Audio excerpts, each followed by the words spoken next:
आदाब, नमस्कार, सत श्री अकाल। मैं हूं सुल्तान भारती और आप देख रहे हैं सेकुलर भारत न्यूज।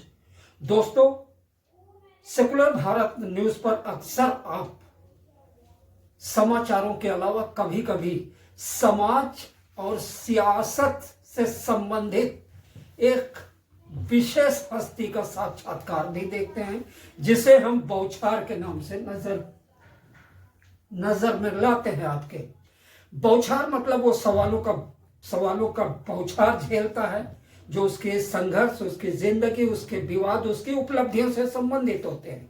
और बौछार के इस ताजा संस्करण में आज बौछार के सामने बैठा हुआ है जो निर्भीक योद्धा, वो है लाल सिंह आर्य।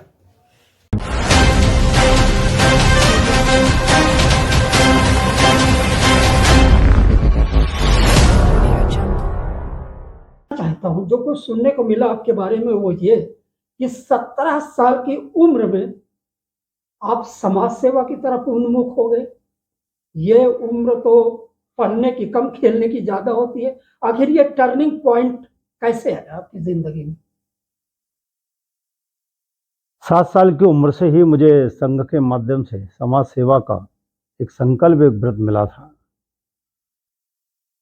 पारिवारिक पृष्ठभूमि ऐसी नहीं थी कि समाज सेवा और राजनीतिक कर पाए, क्योंकि पिताजी कहीं ना कहीं कारीगरी करते थे, मकान बनाते थे, बाबा जूता बनाते थे। उस परिस्थिति में समाज सेवा और राजनीति में काम करने में कठिनाई थी, क्योंकि साधन चाहिए। लेकिन बढ़ते बढ़ते विद्यार्थी परिषद में 81-82 में काम किया और उसके बाद 1984 में 17 साल की उम्र थी, तब युवा मोर्चा के जिला महामंत्री की जिम्मेदारी के साथ मैंने राजनीति प्रारंभ की और अभी निरंतर 40 साल राजनीति के माध्यम से सेवा करने का काम मिल रहा है। 3 बार विधायक बना हूँ, 1 बार मध्य प्रदेश में मंत्री भी बना हूँ। पहली बार विधायक क्या आप 2013 में बने? पहली बार मैं विधायक बना हूँ 1998 में। 1998 में? तब मेरी 34 साल की उम्र थी। उसके बाद फिर 2003 में, फिर 2013 में 13,000 मिनिस्टर भी रहा और एससी मोर्चे का जिला महामंत्री, युवा मोर्चा का जिला अध्यक्ष, पार्टी का जिला महामंत्री जब एक ही बनता था, तब मैं एससी महामंत्री। मैं बीच में रोकने के लिए माफी चाहूंगा। थोड़ा सा इस चीज में दर्शकों को और जानकारी चाहिए। ये भिंड से ही आप रिलेटेड हैं? मैं भिंड के शहर के बीचा बीच एक गंज मोहल्ला है, वहाँ का निवासी हूँ, मध्य प्रदेश का।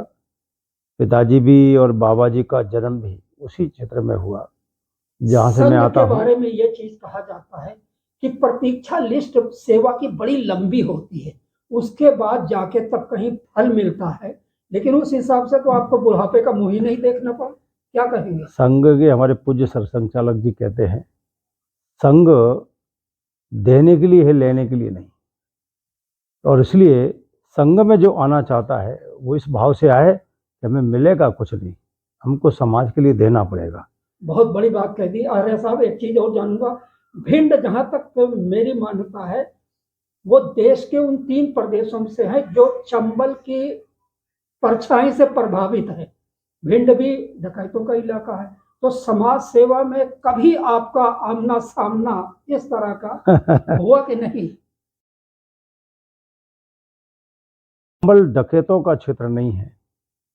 चंबल में एक समय बागी हुआ करते थे, जिनको कोई सताता था तो वो बागी हो गए। लेकिन सिंह के दौर में, हाँ, लेकिन डकैतों के नाम से फिल्मी दुनिया में इसको बहुत बड़ा चढ़ा के पेश किया गया, हमारे चंबल की पवित्र भूमि को बदनाम किया गया। मैं एक जानकारी आपको देना चाहता हूँ और देशवासियों को देना चाहता हूँ। भिंड मुरैना यानी कि चंबल के हर 5 परिवारों के बीच में एक नौजवान हिंदुस्तान की सीमाओं की रक्षा करता है।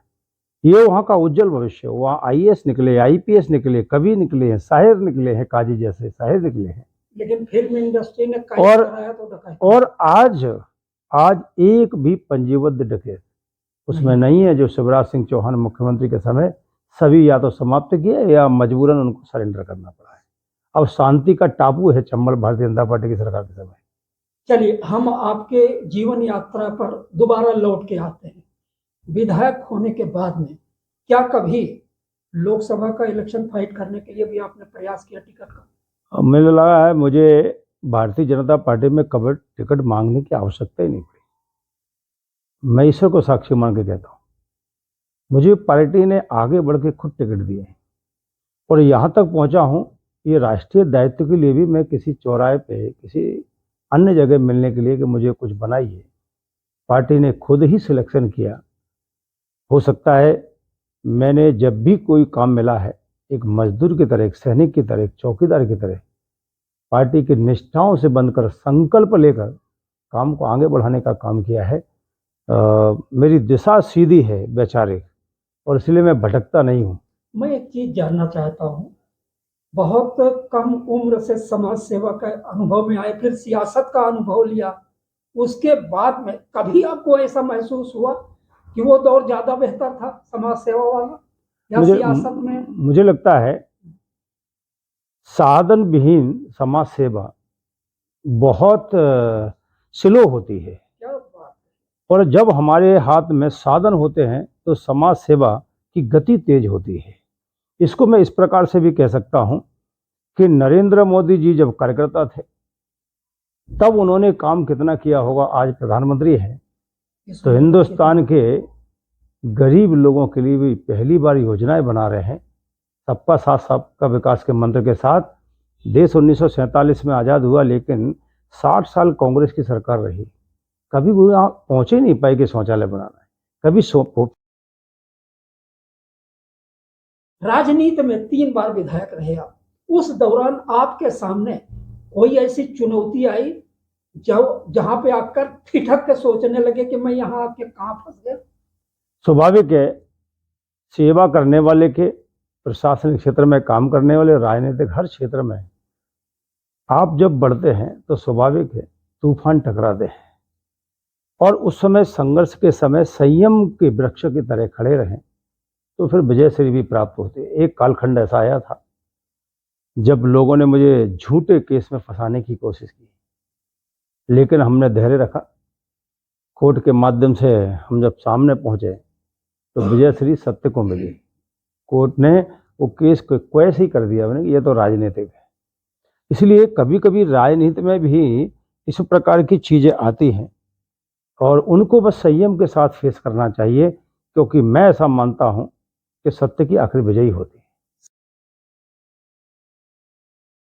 की सेवा ही भगवान की सेवा। सेकंड लास्ट सवाल, इसके बाद एक सवाल और। SC ST या दलित वर्ग किसी का भी हो, हर पार्टी में इनके अपने नेता घुसे हुए हैं और सबका दावा है कि सबसे ज्यादा विकास हम ही कर रहे हैं। हकीकत क्या है? क्या बीजेपी के अलावा ये विकास कहीं नजर आता है? मुझे लगता है मैं फिर पीछे जाऊंगा। देश 1947 में आज़ाद हुआ, 75 साल हो गए। 75 वर्षों में हर पार्टी में राजनीतिक नेता दलित समाज के, अनुसूचित जाति के, SC के लोग रहे।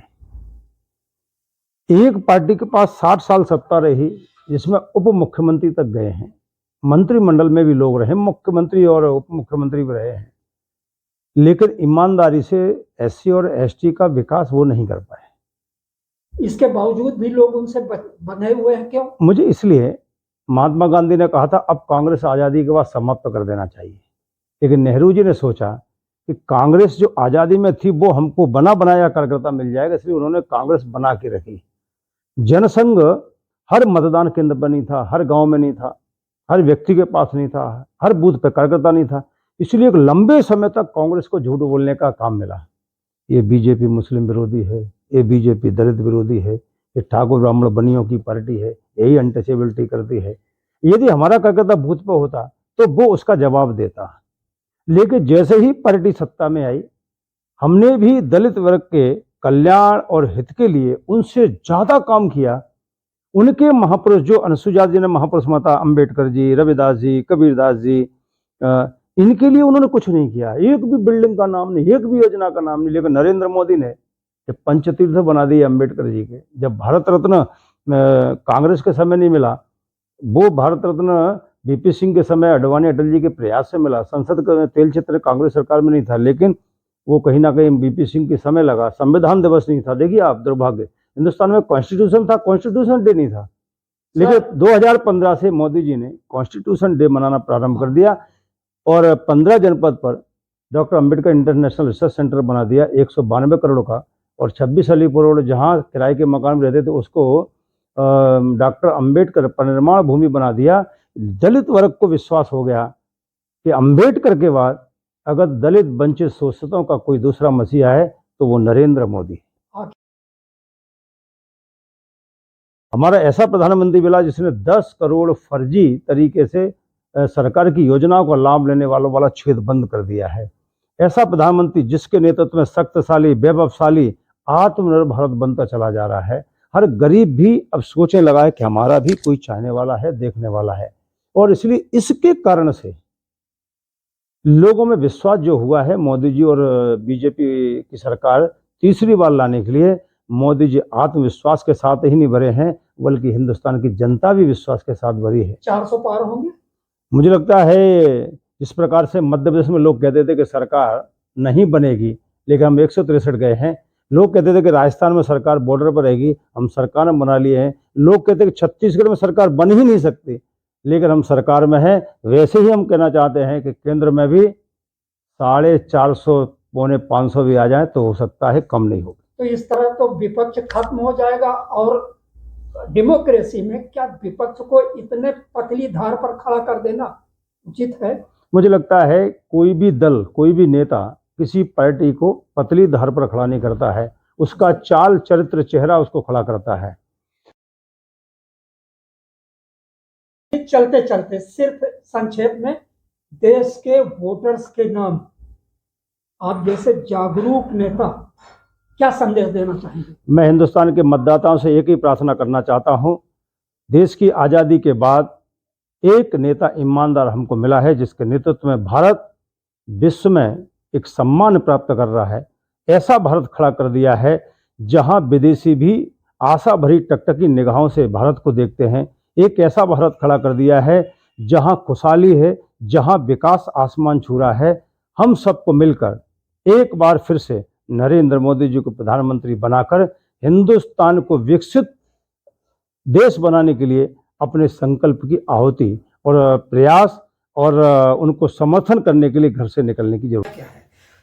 कुछ भी हो, लेकिन मेरा ख्याल है कि ऐसे संघर्षशील जुझारू आदमी की शख्सियत पर एक शेर बिल्कुल फिट बैठता है। अकेला एक मुसाफिर कारवां बन जाता है जिस दिन, अकेला एक मुसाफिर कारवां बन जाता है जिस दिन, उसी दिन मुश्किलों के हौसले भी टूट जाते हैं।